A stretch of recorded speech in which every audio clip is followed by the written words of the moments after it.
कोकणातल्या आंबा आणि काजू उत्पादक शेतकऱ्यांचे प्रश्न घेऊन गेली 2.5 महिने आम्ही सातत्यानं संघर्ष करतोय। अनेक वेळा रस्ता रोको केला, मोर्चे काढले, मेळावे घेतले, तरी सरकारला जाग यायला तयार नाही। काजू उत्पादकाला वाऱ्यावरच सोडलं आणि आंबा उत्पादकाला केवळ हेक्टरी 22,000 रुपये म्हणजे कलमाला 220 रुपये इतकी तुटपुंजी मदत जाहीर केली। आणि या पार्श्वभूमीवर सरकारला जाब विचारण्यासाठी म्हणून येत्या 15 मेला दुपारी 3 वाजता गिरगाव चौपाटी येथे कोकणातला संपूर्ण 5ही जिल्ह्यातला शेतकरी एकत्रित येऊन मोठ्या संख्येनं आम्ही मुख्यमंत्र्यांच्या निवासस्थानी वर्षावर जाणार आहोत। आणि आम्ही सरकारकडे कैफियत घेऊन जाणार आहोत मुख्यमंत्र्यांच्याकडं। आजपर्यंत कोकणच्या शेतकऱ्यानं सरकारकडं काही मागितलेलं नव्हतं। पहिल्यांदा इतिहासात कोकणातला शेतकरी रस्त्यावर आला आहे, काहीतरी मागा लागला आहे। अशा वेळी सरकार जे शेतकऱ्यांच्या प्रश्नाकडे दुर्लक्ष करतं आहे, ही बाब अत्यंत गंभीर आहे आणि याचाच जाब विचारण्यासाठी म्हणून 15 मेचा हा मोर्चा। त्यानंतरही सरकारने जर काही दाद दिली नाही तर काय करणार? 15 मेचा मोर्चा हा मोठाच होणार आहे, कारण मुंबई स्थित कोकणवासीय सुद्धा मोठ्या संख्येनं त्या मोर्चामध्ये येणार आहेत। अनेक राजकीय पक्षांनी, अनेक सामाजिक संघटनांनी या मोर्चाला पाठिंबा दिलेला आहे। मी स्वतः उद्धव ठाकरेंना भेटलो आहे, त्यांनी पाठिंबा व्यक्त केला आहे। महाराष्ट्र नवनिर्माण सेनेचे प्रमुख राज ठाकरे यांनाही भेटलो आहे, त्यांनी पाठिंबा व्यक्त केलेला आहे। काँग्रेसचे प्रदेशाध्यक्ष हर्षवर्धन सपकाळ यांना भेटलो आहे, त्यांनी पाठिंबा व्यक्त केला आहे। सक्रिय पाठिंबा अर्थात सगळ्यांनी केला आहे। त्याशिवाय राष्ट्रवादीचे प्रदेशाध्यक्ष शशिकांत शिंदे यांना भेटलो आहे, त्यांनी पाठिंबा व्यक्त केलेला आहे। अनेक संघटनांनी शेका पक्षानं पाठिंबा व्यक्त केलेला आहे। त्यामुळे सगळ्या जवळपास राजकीय पक्षांनी आणि वेगवेगळ्या सामाजिक संघटनांनी सुद्धा पाठिंबा व्यक्त केला आहे। त्यामुळं मोठाच मोर्चा होणार आहे आणि याउपरी सरकार जर का दखल घेणार नाही तर याचे वाईट परिणाम कोकणातले लोकप्रतिनिधी आणि सरकार दोघांनाही भोगावे लागतील।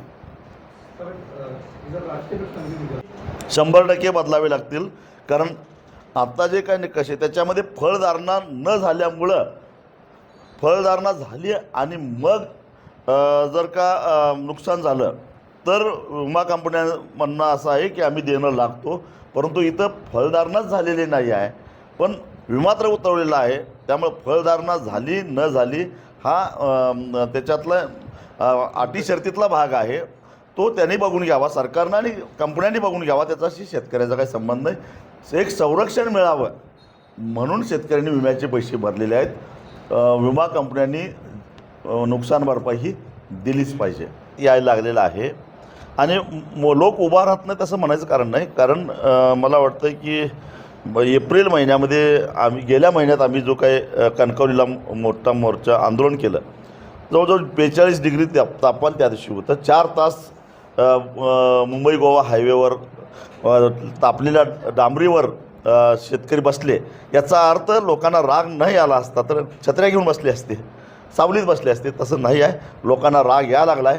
सरकारला माझा सल्ला एवढाच असेल की त्याचा अंत होऊन देऊ नका, नाहीतर एकदा स्फोट झाला तर मग मात्र तुम्हाला जड नेत्यांना सांगितलेलं आहे की एकदा आपण बसू, प्रश्न समजावून घेऊन। आणि महाराष्ट्रामध्ये आता स्थिती अशी आहे की सगळ्याच वेगवेगळ्या घटकांनी एकत्रित येऊन लढलं तरच काहीतरी आपलं अस्तित्व टिकेल, नाहीतर फार वाईट अवस्था होईल। सध्या 2 मोठे उद्योगपती आणि त्यांच्या हितासाठीच किंवा त्यांच्या बगलबच्च्यांच्या हितासाठीच सगळी धोरणं राबवायची चालू आहे, सामान्य माणसाला आवाज राहिलेला नाही। अशा परिस्थितीमध्ये आपण छोटे छोटे घटक जो आहेत, मग तो दूध उत्पादक शेतकरी असेल, आंबा उत्पादक शेतकरी असेल, काजू उत्पादक शेतकरी असेल, पारंपरिक मच्छीमारी करणारा मच्छीमार असेल, जमिनी शेतकऱ्यांच्या ताब्यात राहिना झाल्यात, हे सारे प्रश्न घेऊन एकत्रितरित्या एका छत्राखाली आपल्याला कुठेतरी लढा उभा करावा लागेल। भूमिपुत्रांचा लढा म्हणून लढा उभा करावा लागेल। त्या संदर्भात त्यांच्याबरोबरही आमच्या चर्चा चालू आहेत, लवकरच त्याचं मूर्त स्वरूप त्याला येईल। तुमचा मुद्दा दुसरा होता की याच्यानंतर तुम्ही केवळ रस्त्यावरचीच लढाई लढणार आहात का, तर नाही। याच्यानंतर आम्ही असं करणार आहोत, गेली 25 वर्षे मी वर्षाला ऑक्टोबर महिन्यामध्ये एक मोठी ऊस परिषद घेतो. लाखो शेतकरी त्या ठिकाणी जमतात. मागच्या सीझनचा आढावा आणि पुढच्या सीझनमध्ये काय होण्याची शक्यता आहे आणि आपल्याला शेतकऱ्याला काय केलं पाहिजे, ऊसाचं क्षेत्र किती आहे, पीक पाणी कसं आहे, मग पीक जास्त असेल तर मग सरकारनं काय केलं पाहिजे, साखर किती निर्यात केली पाहिजे, इथेनॉलचं उत्पादन कसं वाढवलं पाहिजे, या संदर्भातल्या आमच्या काही मागण्या का ठराव एक दस्तावेज आम्ही तयार करतो आणि शासनाकडे त्याचा पाठपुरावा करतो. शेतकऱ्याला नेमका अंदाज येतो सगळ्या परिस्थितीचा. त्याच धर्तीवर सीझन संपल्यानंतर एक आंबा परिषद घेऊन, काजू परिषद घेऊन एकूण बाहेरून आज काजूच्या बाबतीत बोलायचं तर बाहेरचा आफ्रिकेतला आलेला जो काजू आहे तो इथल्या कोकणच्या शेतकऱ्यावर फार मोठा त्याचा बाजारपेठेवर परिणाम करायला लागला आहे. त्यामुळे त्याच्यावर आयात कर लावणं कसं गरजेचं आहे आणि तो आयात कर लावल्याशिवाय आपल्या इथल्या काजूला चांगला भाव मिळणार नाही. तीच परिस्थिती आंब्याच्या बाबतीत आहे. नेमकं वातावरणामध्ये बदल झाला, ठीक आहे, ते आता आपल्या हातात नाही, पण तो बदल सुसह्य ठरण्यासाठी मग आपल्या कलमावर आपल्याला काय करावं लागेल, त्याला काही वेगळ्या प्रकारचं खत द्यावं लागेल का, त्याची काही वेगळी निगा राखावी लागेल का, की जेणेकरून त्याच्यामध्ये रेजिस्टन्स निर्माण होईल वातावरणातल्या बदलाचा आणि ते कलम आपलं सक्षम होईल. या संदर्भातलं आणि कुठल्या प्रकारचं औषध किती वापरावं, किती प्रमाण वापरावं. माझ्या हेही एक निरीक्षणात आलेलं आहे की यावर्षी मधमाशांची संख्या अत्यंत कमी होते. मग ते मधमाशा काय कमी होत आहेत त्याचंही मुळाशी केलं पाहिजे, त्याचा अभ्यास शेतकऱ्यांनी केला पाहिजे, काही कृषी तज्ज्ञांशी चर्चा केली पाहिजे. दुसरी गोष्ट माझ्या हेही लक्षात आलं की फळधारणा झालेला असताना पुरुष जातीचे मेल फुलांची संख्या जास्त होते, मोर होता आणि फिमेल कमी होता आणि त्याच्यामुळे फळधारणा कमी झाली.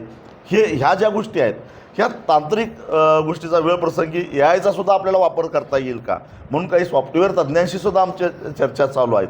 आणि जेणेकरून ही आपली जी बाजारपेठ आहे ह्या बाजारपेठेवर जी आपल्या कोकणच्या आंब्याची पकड आहे ती पकड आहे तशीच राहिली पाहिजे. ह्यासाठी आम्ही प्रयत्न करणार आहोत. अर्थात हे आंदोलन संपल्यानंतर मग शांततेच्या काळातलं